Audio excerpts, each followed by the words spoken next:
Frozen 2 is the latest feature from Walt Disney Animation Studios, picking up a little while after the first movie, and Elsa is now living peacefully as Queen of Arendelle. However, soon a calling leads her, Anna, Kristoff, Olaf and Sven to an ancient enchanted forest, which is closed off to the world and holds secrets key to the origins of Elsa's magical gifts and the lineage of her and Anna. However, opening the forest and unraveling its many mysteries also opens new threats, sending our heroes on a brand new adventurous journey to save the people of Arendelle. Before we get into this review, if you have seen Frozen 2, don't forget to weigh in with your own opinions down in the comments below, or likewise, let me know your anticipation levels if you haven't seen it just yet. Also, don't forget to hit that like button down below. It does a great job in getting my content out there, and if you're feeling extra generous, go ahead and hit that subscribe button and bell icon to see more content like this regularly. As many of you know, I'm not the biggest Frozen fan around. The first movie is one that I consider to be highly overrated and, to be honest, incredibly irritating. There's plenty I don't like about it, including its overly annoying songs, painful characters, mainly Olaf, and its overall sickly sweet appeal. That said, the trailers for Frozen 2 quickly won me over. Its darker, more mature style, its promise of complex character studies, and of course its showcase of stunning animation were things I simply couldn't ignore. And to be honest, this quickly became one of my most anticipated films of the year.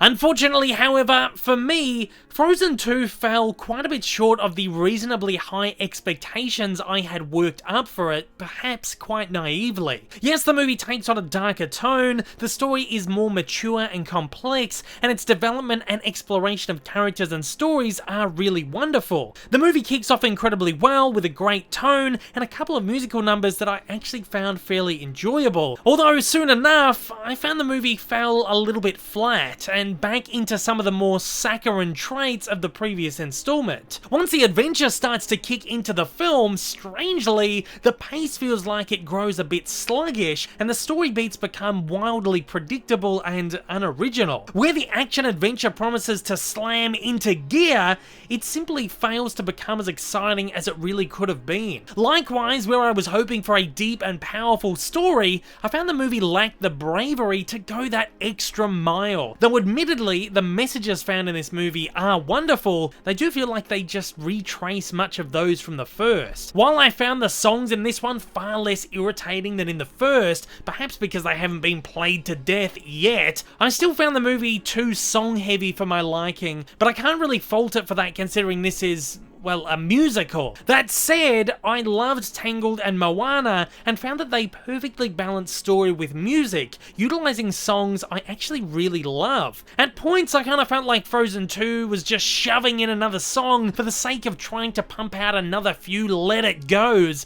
at the expense of narrative focus and solidity. Visually though, a couple of these numbers are spectacular, especially Elsa's big moment in Show Yourself, which could even be one of the most incredible CG animated musical sequences I've ever seen. It far and away tops Let It Go, and I have to admit, pretty much outdoes any sequence from Moana or Tangled. Speaking of, while the narrative elements of the movie didn't work as well as I'd hoped, this movie is an absolute stunner. It's honestly hard to imagine CG animation getting any better than it is in Frozen 2. This movie just looks so spectacular, it's hard to put into words. Locales are incredibly real, characters, while with a Disney-fied cartoon edge, feel so lifelike, light and textures are just so tangible, and the colours so beautiful. I love that the movie went for a more pastel-y palette for this one, utilising new colours and shades that weren't utilised in the first, but work so well in this world. The animation really does kick the score on this one up for me, and I can definitely see myself re-watching it occasionally just to marvel at its pure artistic beauty. Between this, Toy Story 4 and The Lion King, Disney have hit the peak of CG animation in one single year.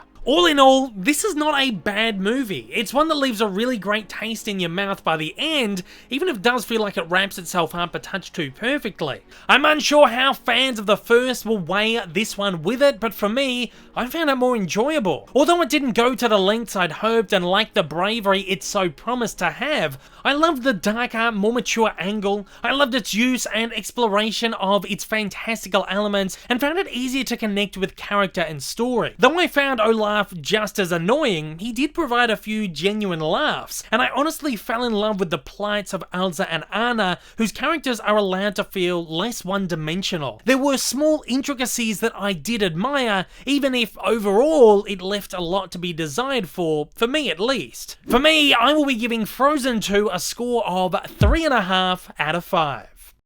If you'd like to check out my more in-depth thoughts on the Frozen franchise as a whole, make sure you check out my recent ranking of all the movies and specials. But before you do, I'm going to throw it over to you guys out there. Fire away in the comments down below with your own personal thoughts on Frozen 2.